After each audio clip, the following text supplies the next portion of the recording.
இந்த மாத இறுதிக்குள் தேமுதிகவின் வெற்றி கூட்டணி குறித்த அறிவிப்பு வெளியாகும் என கழக துணை செயலாளர் எல்.கே. சுதீஷ் தெரிவித்துள்ளார். ஸ்ரீ சைதன்யா பள்ளி குழுமத்தின் பள்ளி ஆண்டு விழா சென்னை காமராஜர் அரங்கத்தில் நடைபெற்றது.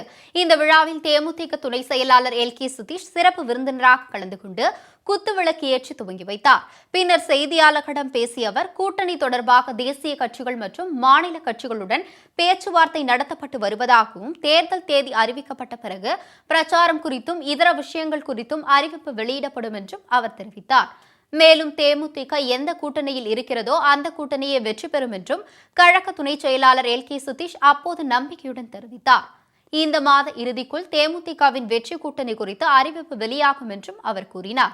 ஆமாம், எப்பவுமே தேமுதிக எங்கே இருக்கோ அந்த கூட்டணி கண்டிப்பாக வலிமையாக தான் இருக்கும். அது இல்லை பொறுத்து பாருங்கள், இப்போ தான் ஆரம்பிச்சிருக்காங்க பேச்சுவார்த்தை, இப்போ தான் ஆரம்பிச்சிருக்கோம். இன்னொரு இப்போ தான் இன்றைக்கி வந்து பிப்ரவரி ஆரம்பிச்சிருக்கு. இந்த மந்த் எண்டுக்குள்ளே பார்த்தீங்கன்னாக்கா தமிழகத்தில் பெரிய வெற்றி கூட்டணி இந்த கூட்டணி. நாங்கள் தேமுதிக எங்கே இருக்கோ அந்த கூட்டணி பெரிய கூட்டணியாக இருக்கும். தேமுதிக தலைவர் கேப்டன் விஜயகாந்த் நலமாக உள்ளதாகவும், விரைவில் அவர் தாயகம் திரும்ப உள்ளதாகவும் எல்.கே. சுதீஷ் அப்போது தெரிவித்தார். கேப்டன் நல்லா இருக்காரு. இந்த மாதம் இறுதிக்குள்ள தமிழக உள்ள இந்த மந்த் எண்டுக்குள்ளே நாங்கள் ஒரு ஃபைனல் பொசிஷன் வந்துடும். 2-3 கட்சியில் பேசிட்டு தான் இருக்காங்க. அது இன்னொரு கேப்டன் வந்த உடனே நாங்கள் அறிவிச்சிடுவோம். டேட் ஒன்று அனௌன்ஸ் பண்ணல இல்லையா, அநேகமாக வந்து ஏப்ரல் எண்டில் வந்து நாங்கள் பிளான் பண்ணுறோம்.